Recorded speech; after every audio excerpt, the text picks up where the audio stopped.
어, 그 사회에는요 어떤 준칙, 규범, 기준이란 게 있습니다. 이제 우리 영적 세계에서는 성경이 그 잣대 역할을 하죠. 그래서 이제 캐논이라고 하죠. 캐논. 캐논이 뭐냐면 잣대, 기준. 이게 긴지 그리고 이게 긴지. 내가 이게 길다고 주장하면 어떻게 할 거예요? 싸움 나는 거죠. 근데 거기 가운데 딱 잣대를 들이대면 몇 센치, 몇 센치. 그것처럼 말씀이 중심이란 말이에요. 말씀이. 인생의 어떤 기준, 길. 그래서 그거를 그 바울이 디모데에게 칭찬한 것처럼 내가 어려서부터 성경을 알았나니. 참 그 표현이 멋있어요. 그것처럼 이제 우리가 니에미야 오늘 8장을 보면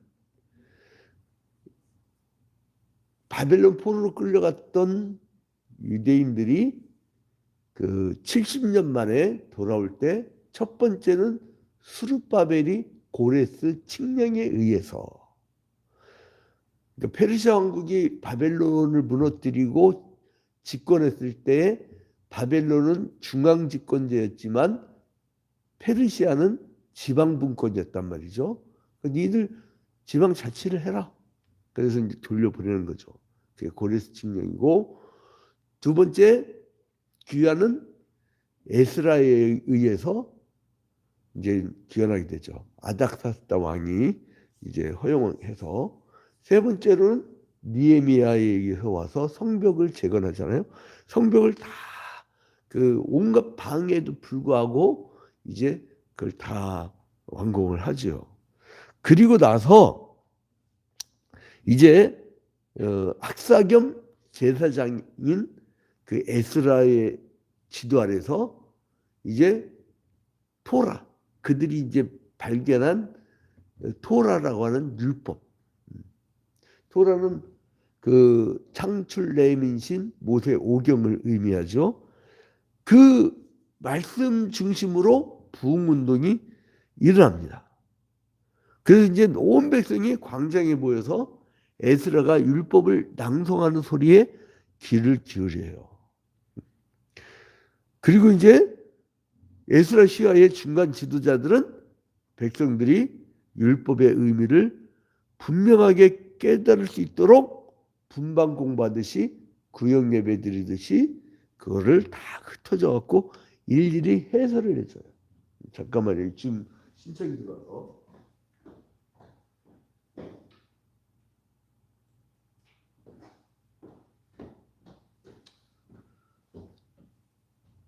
자, 그래서 이 율법을 깨달은 백성들 사이에 진정한 회개운동이라고. 여러분 회개하고 나면 어때요?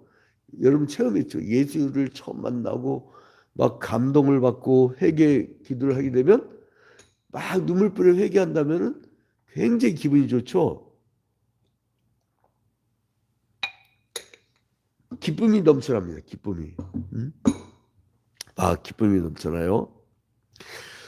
그런 이제 그 모습이 1절부터 12절까지 나온 모습이에요. 1절부터 12절.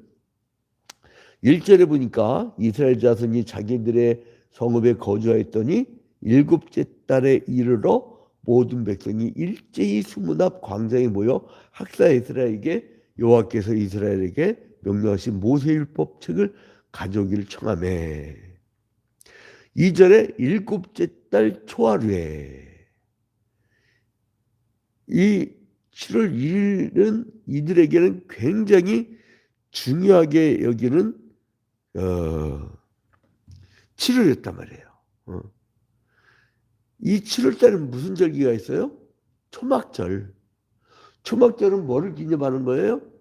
애굽 땅에서 탈출해서 광야에서 장막을 짓고 생활하던 것을 기념하는 그 날이죠. 이 사람들이 3절에 봐요. 순문학 광장에서 새벽부터 정오까지 남자나 여자나 알아들을 만한 모든 사람 앞에서 읽음에 무백성이 그 율법책에 귀를 기울였는데 언제부터 언제까지? 새벽부터 정오까지. 아마 오늘날 이렇게 설교하면 그게 다 떠나버릴걸? 그러니까 그 시대가 바뀐 건 아니고요. 사람들이 조급해진 거예요. 구글에 의해서 사람들이 조급해진 거예요. 마이크로소프트에서 조급해진 거예요. 디지털 인간, 효율성. 하나님과의 만남도 효율적으로 만나려고 그래요. 그래서 이제 효율성.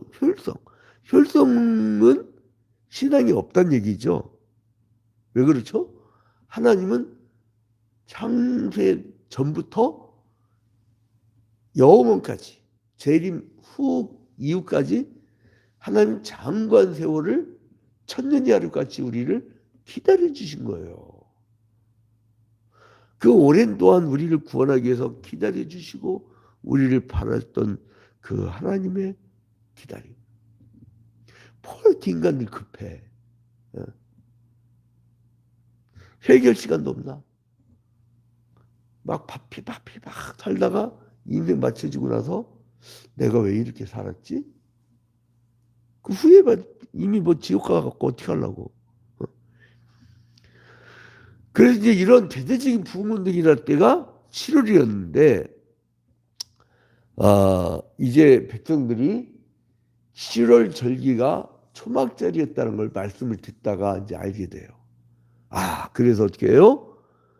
이 사람들은 산에 있는 나뭇가지를 막 취하해서 지붕 위와 뜰안과 광장에다가 초막을 짓고 나뭇가지 막 초막을 짓고 광야 생활을 추억하고 기억하고 회고하면서 7일 동안 이제 그 초막절을 지키고 그다음에 제8일에 규례를 따라 이제 성으로 모이게 됩니다. 자, 이렇게 이스라엘 백성들은 에스라로부터 이제 모세의 율법을 들었죠. 토라라고 그래요. 모세의 율법을 그 토라라고 하는데 그 말씀에 따라서 이 초막절을 행사하는 거예요. 사람들은 왜 주일 성수를 안 할까? 몰라서 그래요. 몰라서. 제가 그 서울 둘레길 강동구리의 일자산 코스에서 야외 헬스장에서 매일 이렇게 근력 운동을 하는데 그 전도를 그 최땡땡 씨를 전도를 했어요. 근데 이분이 그 귀한 번 오라 했더니 주일날 저녁에 온 거야. 걔들 다 집에 가고 깜깜한 밤에. 그러니까 몇 시에 오는지도 몰라. 그래서 내가 다음 주는요 11시에 오시면 점심 아주 맛있게 먹습니다. 그랬어요. 그러니까 의외로 있잖아요. 지난번에는 우리 교회 누가 이 캠핑장 개장한다고 세상에 헌금을 주고 문 앞에서 예배 끝날 때까지 기다린 거예요. 그럼 누가 교인 하나가 여기 어떻게 오셨습니까? 좀 들어가시죠. 있으면 될 거를 그 문 앞에 한 시간 내내 기다렸다는 거예요. 우리는 우리 생각만 하면 안 돼요. 부흥하는 게 특징이 뭐냐면 새신자 집중해. 새로운 사람이 오면 그냥 그때 전달부터 막 이뻐하고 막 사랑하고 그러니까 거기에 흠뻑 젖지. 응? 근데 이게 팔이 날리는 것은 뭐냐면 너 왔냐? 그 어떤 사람들은 자기 삶이 지치니까 사람을 다 힘드니까 눈도 겨우 그렇게 보니까 사람들이 기분 나빠하고 눈빛이 기분 나쁘니까 안아버려. 이러면 안 되는 거예요. 삶에 뭔가 활력이 있고 다시 일어나지 다시. 지금 힘들더라도 다시 일어나지 다시. 근데 빈민 목회를 지금 26년째 하면서 그 뭐를 느끼게 되냐면 구조악으로 인한 가난이 있어요. 이거 구조악이야. 어, 낙수효과를 돈이 모이면 막 나중에 나눠준다. 이건 순사기였다는 게 이제 드러났고, 기독교 국가는요, 돈이 예산이 들으면 분배부터 생각해요. 특히 저 북유럽 같은 우리 개혁주의 신학의 노선들, 거기는 종교개혁이라는 곳은 분배부터 생각해. 우리는 모으는 것부터 생각해. 자기 개인 버는 것부터 생각해. 이건 하늘과 땅이에요. 이게 왜 그러냐면 저 미국으로부터 천한 자본주의가 들어와서 그래요. 이 북유럽의 노블레스 오블리주라는 책임감 있는 사회적 책임, 코이노니아 정신, 그런 것이 주는 게 아니고 어디서 양아치 그 자본주의가 들어와서 그래요. 아주 귀한 자본주의 틀이 있어요.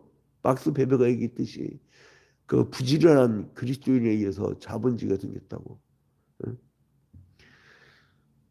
자, 근데 이제 여기서 보니까 초막절 행사는 여호와 시대 이래 최대 행사였는데 이제 그런 행사를 통해서 백성은 큰 기쁨을 누리게 되죠. 야, 이거 뭐 그냥 이걸 일일이 다 못 읽어서 그렇지. 그 초막절 행사는 하나님이 이스라엘에게 행하신 출애굽의 구원 역사를 그 체험하는 것이기 때문에 이 사람들도 이제 그 바벨론 포로로 잡혀 있다가 돌아올 때 이들이 이제 아주 신나갖고 막 저기 하는 거죠. 자, 그래서 이제 우리가 아까 내가 이제 그 7월을 계속 강조했잖아요. 예? 1절에 이스라엘 자손이 자기들의 성읍에 거주했더니 7째 달에 이르러. 여기서 7월은요, 이 민간적으로는 1월에 1월. 그러니까 이 첫 시작하는 때 이 사람들한테는 태양력으로는 한 두세 달 정도 뒤로 따지잖아요. 3개월 정도. 그러니까 한 태양력 우리 달로는 9월이나 10월입니다. 그 이제 이때 그 자기들의 첫 달, 그러니까 새해 첫 달, 그리고 여기에서 이제 성경적으로는 7월이라고 표현하고 우리 태양력으로는 9월이나 10월, 이때에 유월절과 초막절을 지키는 시기였다는 거예요. 자, 이제 결론을 맺겠습니다. 자, 이스라엘은 예루살렘 성전과 성벽 공사를 이제 다 완공을 했죠. 외형적인 유물을 다 갖췄어요. 자, 그래서 그 다음에 뭘 했느냐? 말씀의 부흥운동이라는 거예요. 기본이 되면 그 다음부터 말씀운동이에요. 말씀운동. 이스라엘 지도 아래서 백성들에게 율법이 이제 선포되고 해석되어졌을 때 비로소 말씀을 듣고 영적 각성과 부흥운동이 일어났습니다. 그러니까 이스라엘 역사를 보면은 백성들이 범죄했을 때 선지자가 일어나서 이제 하나님 심판을 선언하고 회개를 촉구하면 그제서야 이 사람들이 눈물을 흘리면서 회개 운동을 일으키고 영적 각성 운동을 하는 경우가 많았지요. 자, 그래서 이제 이 부흥 운동이 말씀부터 시작된다는 사실. 그래서 믿음은 어디서 생기냐? 들음으로써. 그러니까 뭐예요? 이 새벽기도에 들어와서 이제 새벽기도에 참여하면서 이 말씀을 듣는 사람들은 뭐가 있는 거예요? 이미 그 사람들은 성령의 충만함이 있고, 그리고 이제 신자들이 고난받고 약할 때에 하나님을 부르짖는 모습이 아니라 행복하고 강할 때 하나님을 그 성벽을 다 짓고 성전을 다 짓고 아주 행복할 때, 그때 이제 이 사람들이 역으로 부르짖는 그런 부흥운동이 일어났다는 거예요. 자, 에스라의 부흥운동을 통해서 우리는 두 가지 교훈을 얻을 수 있어요. 첫 번째로는 하나님의 말씀의 능력이에요. 에스라가 말씀을 정해지니까 이제 이 사람들은 그 부흥의 불길이 막 타올랐어요. 그리고 그 마음 깊은 곳에서는 큰 변화가 일어나죠. 그래서 두 번째는 고난 중에 부르짖는 신앙이 아니라 성전과 성벽이 다 완공되고 행복한 삶 속에서도 이제는 우리가 다시는 범죄에서 하나님 앞에 범죄해서 포로 끌려가지 말자. 이제 이런 어떤 간절한 기도가 나오게 된 거죠. 그래서 우리는 여러분 좋을 때나 나쁠 때나 항상 하나님께 부르짖고 기도하고 말씀 듣고 이걸 반복해 나가야 돼요. 여러분 자녀를 하나 바르게 키우기 위해서 얼마나 많은 잔소리를 해요. 그러니까 하나님의 말씀을 믿음은 들으면서 난다고 하잖아요. 계속 듣는 거를 반복하는 사람들은 그 영이 죽질 않아요. 말씀을 듣는 일과 기도하는 일을 쉬지 않는 여러분이 되시기를 주님의 이름으로 축원드립니다. 잠시 기도합니다. 존귀하고 거룩하신 하나님 아버지, 주님께 먼저 영광과 찬양을 돌려드립니다. 주님께서 사랑하는 주님의 귀한 백성들, 이렇게 매일 새벽 기도에 참여하여 주님의 말씀을 듣고 그리고 기도합니다. 주님, 주님의 자녀들의 이 아름다운 태도를 보시고 주님께서 생각지 못하는 갑절의 축복으로 채워주시옵소서. 모든 것을 주님께 아뢰옵고 예수 그리스도의 이름으로 기도합니다. 아멘. 하늘에 계신 우리 아버지여, 이름이 거룩히 여김을 받으시오며 나라의 마옵시며 뜻이 하늘에서 이루어진 것 같이 땅에서도 이루어지이다. 오늘날 우리에게 일용할 양식을 주옵시고 우리가 우리에게 죄진 자를 사하여 준 것 같이 우리 죄를 사하여 주옵시고 우리를 시험에 들지 말게 하옵시고 다만 악에서 구하옵소서. 대개 나라와 권세와 영광이 아버지께 영원히 싸움나이다. 아멘. 우리 중성도들은 이제 쌍방향이니까 특별한 일이 있으면 말씀을 좀 해주세요. 뭐 특별한 일이 있나요? 목사님 사모님 오늘 하루도 승리하세요. 할렐루야. 네, 수고하십시오. 예, 우리 장로님이랑 임대현